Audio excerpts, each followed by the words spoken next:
નમસ્કાર, આપ જોઈ રહ્યા છો જેકેએસની ગુજરાતી વાત કરતું મોરબીમાં 1 માસથી લાપતા ટ્રાન્સપોર્ટના વેપારીનો મૃતદેહ મળ્યો હતો. માણેકવાડા નજીકથી દાટી દીધેલ હાલતમાં મળી આવ્યો હતો મૃતદેહ. હત્યા કરનાર આરોપીની પોલીસે કરી છે ધરપકડ. સમગ્ર વાત કરવામાં આવે તો મોરબીમાં ₹10 લાખની લેતી દેતી મામલે વેપારીનું કાસળ ઢાળી નાખ્યા બાદ આરોપીએ પોલીસને ગુમરાહ કરવાનો પ્રયત્ન કર્યો. જોકે પોલીસે સીસીટીવી ફૂટેજના આધારે અને ટેકનિકલ માધ્યમથી આરોપીના નાટકનો પર્દાફાશ કરી આરોપીને ઝડપી લીધો હતો. કોર્ટમાં રજૂ કરતા કોર્ટે 4 દિવસના પોલીસ રિમાન્ડ મંજૂર કર્યા હોવાની માહિતી જિલ્લા પોલીસ અધિક્ષક રાહુલ ત્રિપાઠીએ આપી છે.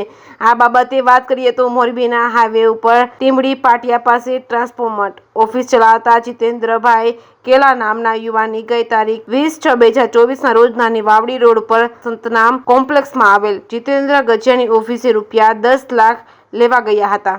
જ્યાંથી આરોપી જીતેન્દ્ર ગજિયાએ જીતેન્દ્ર કેલાની પત્નીને વિડીયો કોલ કરી તારા પતિને ₹10 લાખ આપું છું કહી ફોન કાપી નાખ્યો હતો. બાદમાં જીતેન્દ્ર કેલાનો ફોન બંધ આવતો હતો, જેથી પરિવારે ગુમસુદા અંગે પોલીસ મથકમાં નોંધ કરાવી હતી, જેને પગલે એ ડિવિઝન પોલીસે તપાસના ચક્રો ગતિમાન કર્યા છે, જેમાં આરોપીની ઓફિસ આસપાસના સીસીટીવી ફૂટેજ અને ટેકનિકલ માધ્યમથી તપાસ કરી હતી. આરોપીની ઉલટ તપાસ કરતા હત્યા કરી અને મૃતદેહ માણેકવાડા પાસે ખેતર બાજુની જમીનમાં દાટી દીધાની કબૂલાત કરી છે, જેથી પોલીસે મૃતદેહનો પતો મેળવી મૃતદેહ ફોરેન્સિક પીએમ અર્થે ખસેડ્યો છે. જે બનાવ મામલે પત્રકાર પરિષદમાં એસપીએ માહિતી આપતા જણાવ્યું હતું કે સીસીટીવી ફૂટેજ ચેક કરતા મૃતક જેવા જ કપડાં પહેરેલ હોય કોઈ વ્યક્તિ બાઇક લઈને જોવા મળ્યો હતો, જેમાંથી આરોપી પોતે જ મૃતકના કપડાં પહેરી તેનું બાઇક લઈ જતો હોવાનું ખુલ્યું હતું. મૃતક જીતેન્દ્ર કેલા અને આરોપી જીતેન્દ્ર ગજિયા બંને મિત્ર હતા. જીતેન્દ્ર કેલાએ હાથ ઉછીના ₹10 લાખ જીતેન્દ્ર ગજિયાને આપ્યા હતા. રકમની લેતી દેતી મામલે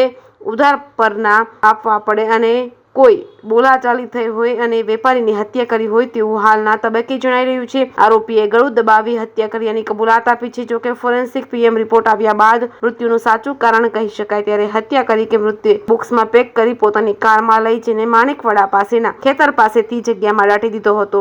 એસપી પાસેથી પ્રાપ્ત વિગતો મુજબ હાલ હત્યાના સ્થળ વખતે 2 વ્યક્તિની હાજરી ખુલી હતી. ત્યારબાદ હત્યા બાદ કોઈ મદદ કરી હોય તેની તપાસ પોલીસ કરી રહી છે. આરોપી રીઢો ગુનેગાર અને હત્યાના ગુનામાં જામીન પર મુક્ત હોવાનું જાણવા મળ્યું છે. મોરબીમાં ટ્રાન્સપોર્ટના વેપારીની હત્યાના ગુનામાં ઝડપાયેલા આરોપી જીતેન્દ્ર ગજિયા અને જેતપુરમાં હત્યાના ગુનામાં સંડોવાયેલા હોય અને સજા પડી હોય છે. હાલ જામીન મુક્ત હોય અને મોરબી રહેતો હોવાનું ખુલ્યું છે. તેમજ વર્ષ 2023માં મની લોન્ડરિંગ એક્ટની ફરિયાદ નોંધાવી હોવાની માહિતી પોલીસ પાસેથી પ્રાપ્ત થઈ છે. પોલીસે હત્યાના કરનાર આરોપીને ઝડપી લઈ કોર્ટમાં રજૂ કરતા કોર્ટે 4 દિવસના રિમાન્ડ મંજૂર કર્યા છે. જેકેએસની ગુજરાતી સાથે શ્રીકાંત પટેલ, મોરબી. जी गई 25/6/2024 રોજ ફિટી એ ડિવિઝન પોલીસ સ્ટેશનમાં એક જે મિસિંગ દાખલ કરવામાં આવેલી હતી, એ ગુમશુદાની ફરિયાદ લેવામાં આવેલી હતી અને એ ફરિયાદમાં જણાવ્યા પ્રમાણે ગઈ 20 તારીખથી આ કામના જે ભોગ બનનાર ગુમ થનાર છે જીતેન્દ્ર કેલા, એ 20 તારીખથી ઘરથી ઓફિસ માટે નીકળ્યા હતા અને એ પછી પોતાના મિત્ર સાથે મુલાકાત કરી અને એ પછી જ્યારે સાંજે ઘરે પરત આવતા હતા જે ટાઈમે પરત ના આવતા એ બાબતની ફરિયાદ દાખલ કરવામાં આવેલી હતી. પછી આ સમગ્ર બનાવની ગુમશુદાની તલાશમાં અને એની તપાસમાં સિટી એ ડિવિઝન પોલીસ સ્ટેશન અને એલસીબીની ટેકનિકલ ટીમ લગાડવામાં આવેલી હતી. કેટલીક વસ્તુઓ એમાં એવી ટેકનિકલ સર્વેલન્સ ઉપરથી અને હ્યુમન ઇન્ટેલિજન્સ ઉપરથી ખ્યાલ આવ્યું જે ખરેખર બનાવની જાહેરાતના પ્રમાણે અથવા જે પ્રમાણે સમગ્ર કડીઓ એકસાથે જોડાય એ પ્રમાણે સેટ ન થતા હતા.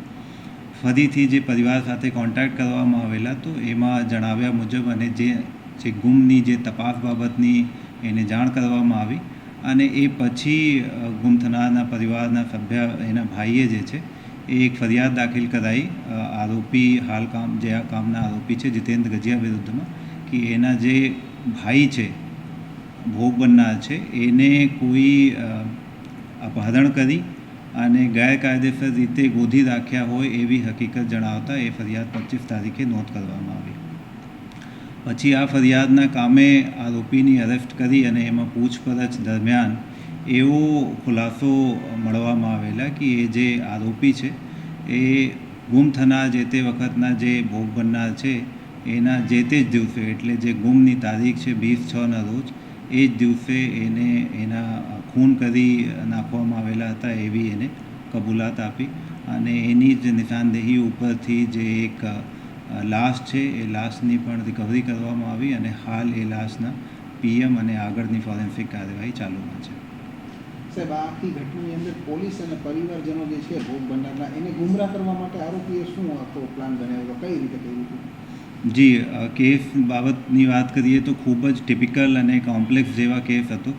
જ્યારે આ ગુમ થનારની તપાસ માટે સમગ્ર અલગ અલગ વિસ્તારના 20થી વધુ એવા ટેકનિકલ સર્વેલન્સ ઉપરથી જે સીસીટીવી કેમેરાના ફૂટેજ લોકો જોડે વાત કરીને એના સમગ્ર રૂટની જે માહિતી આ મેળવ્યા પછી એ ખ્યાલ આવ્યો કે જે તે દિવસે એટલે કે 20 તારીખના દિવસે એ ગુમ થનાર હાલ જે આરોપી છે એના ઓફિસમાં ગયા હતા અને એના વચ્ચે જે પણ વાતચીત થઈ હોય અને અરાઉન્ડ 4 વાગ્યાના આજુબાજુ જે ગુમ થનાર છે એના જ રીતે દેખાતા મતલબ એના જ ટાઈપના કપડાં પહેરેલા એક માણસ એના ઓફિસમાંથી નીકળે છે અને ત્યાંથી બાઇક લઈને નીકળી જાય છે. પરંતુ એમાં જે શંકાની વાત એવી હતી કે ઓફિસમાં જે તે વખતે 2 લોકોની હાજરી ઓફિસમાં જતા વખતે પ્રતિસ્થાપિત થાય છે, પરંતુ નીકળનાર માણસ એક જ હોય છે. તો એ કોણ હતા, કઈ રીતે હતા, ખરેખર ગુમ થનાર ત્યાંથી નીકળ્યું કે બીજા કોઈ માણસ ત્યાંથી રવાના થયા છે, એ બાબતની જ્યારે તપાસ કરી અને જ્યારે આરોપીને અરેસ્ટ કરીને પૂછપરછ કરવામાં આવેલી તો એ બાબતના સમગ્ર ખુલાસો થયો કે આ પ્રકારે જે હાલ આરોપી છે એ જ જે છે એ ભોગ બનનારના મર્ડર કર્યા પછી એની જે બાઇક છે એ બાઇક કોઈ બીજી જગ્યા છોડીને અને પરત ઓફિસે પરત આવ્યા હતા. સાહેબ, શેના માટે આનું મર્ડર કરી નાખવામાં આવ્યું હતું અને આ બંને વચ્ચે શું કંઈ સંબંધ છે કે કેવી રીતે ઓળખી? જી, હાલ એ બંને એકબીજાના મિત્રો હોય છે અને અત્યાર સુધીની તપાસમાં પ્રથમ દૃષ્ટ્યા જે એ બનાવના મોટિવ જે ધ્યાન ઉપર આવે છે એ પૈસાના મોટિવ ધ્યાન ઉપર આવે છે. જે ભોગ બનનાર છે એ આરોપીને કુછ પૈસા 10 લાખ રૂપિયા આપ્યા હતા, ઉધારના હાથ ઉછીના પૈસા આપ્યા હતા અને એ પરત લેવા બાબતમાં બંને વચ્ચે કોઈ બોલાચાલી થઈ હશે અથવા હાલ આ કામના જે આરોપી છે એને પૈસા પરત આપવું ના પડે એ બાબતે મર્ડર કરી નાખ્યા હોય એવી હાલના તબક્કા ઉપર એવા જણાય આવે છે. કેવી રીતે મર્ડર કરના કોઈ કઈ જગ્યાએ લાશ જે છે સંતાડવામાં આવી હતી, કેવી રીતે આપણે એનો ઉપયોગ કર્યો છે? જી, આ મર્ડરની ઓપરેન્ડીની વાત કરીએ તો આરોપીના જણાવ્યા પ્રમાણે એના ગળું દબાવીને એનો મર્ડર કરવામાં આવેલા છે, પરંતુ એ ચોક્કસ જે ઇન્ફોર્મેશન છે એક વખત ફોરેન્સિકના નિર્ણય આવ્યા ઉપરથી આપણે ચોક્કસ રીતે કન્ફર્મ કરી શકીએ. અને એ મર્ડર કર્યા પછી એ જે બોડી છે એને એક બોક્સમાં પેક કરી, જે કાર્ડબોર્ડના બોક્સ હોય છે, અને પોતાની જે 4 વ્હીલ ગાડી છે એમાં લઈ જઈ અને માણેકવાડા પાસે એક ખેતરના બાજુની જગ્યા ઉપર જમીનમાં એને ગાડી દેવામાં આવેલા હતા. એમાં બીજા કોઈ આરોપીઓ સંડોવાયેલા છે કે? હાલ આપની તપાસમાં મર્ડરના વખતે 2 જણાની જ હાજરી હતી. મર્ડર થયા પછી કોઈ જાતના કોઈએ એને હેલ્પ કરી હોય અથવા બીજી કોઈની સંડોવણી છે કે કેમ એ બાબતની તપાસ ચાલુમાં છે. સાહેબ, અત્યારે જે આરોપી પકડાયેલ છે એનો ગુનાહિત ઇતિહાસ કોઈ ખરો? જી, એના હાલ જે ગુનાહિત ઇતિહાસ ધ્યાન ઉપર આવેલા છે, એક જેતપર ના મર્ડરના ગુનાના કામે એને સજા પણ પડી છે અને એ સજાના કામે મારા ખ્યાલથી અપીલ ઉપરથી જામીન ઉપર હાલ મુક્ત થઈને મોરબીમાં રહેતા હતા અને એ પછી 2023ના વર્ષમાં એક ઇલીગલ મની લેન્ડિંગ એક્ટ મુજબના ગુનો પણ નોંધાયેલા હોવાની હકીકત ધ્યાને આવેલ છે. શું વ્યવસાય કરે છે અને શું આરોપીની એક દુકાન છે, મારા ખ્યાલથી મોબાઈલ રિપેર અથવા મોબાઈલ વેચવાની એક દુકાન જેવી છે. સાહેબ, આખો જે પ્લાનિંગ કર્યું કોઈ ફિલ્મ જોઈને કરવામાં આવેલું કે હકીકત સામે આવી? ફિલ્મ ચોક્કસ રીતે તો આપણે ના કહી શકીએ, બટ એ વાત ખરી કે એમાં જે બનાવ એટલે એ પ્રકારના ઇન્સિડન્ટને અંજામ આપ્યા પછી પોલીસને ગુમરાહ કરવા માટે અથવા પોલીસ એના સુધી ના પહોંચી શકે એના માટે ખૂબ જ મગજ લગાડીને મર્ડર કર્યા પછીથી લઈને અને બોડી જે તે જગ્યા ઉપર સંતાડવાથી તમામ વસ્તુઓને ખૂબ જ કાળજીથી એને ધ્યાન રાખવામાં આવેલા હતા. પોતાની હાજરી કોઈ જગ્યા પ્રતિસ્થાપિત ના થાય અથવા પોતાની ઓળખ છુપાવવા માટે તમામ પ્રયત્નો કરવામાં આવેલા હતા, પરંતુ સિટી એ ડિવિઝન પોલીસ સ્ટેશન અને એલસીબીની જે સર્વેલન્સ ટીમ છે એને ખૂબ જ મહેનત કરીને અને આ સમગ્ર જે એનો પ્લાનિંગ હતો એને આપણે અત્યારે એક્સપોઝ કરી દેવામાં આવ્યા છે. કેટલા દિવસની કેટલી ટીમ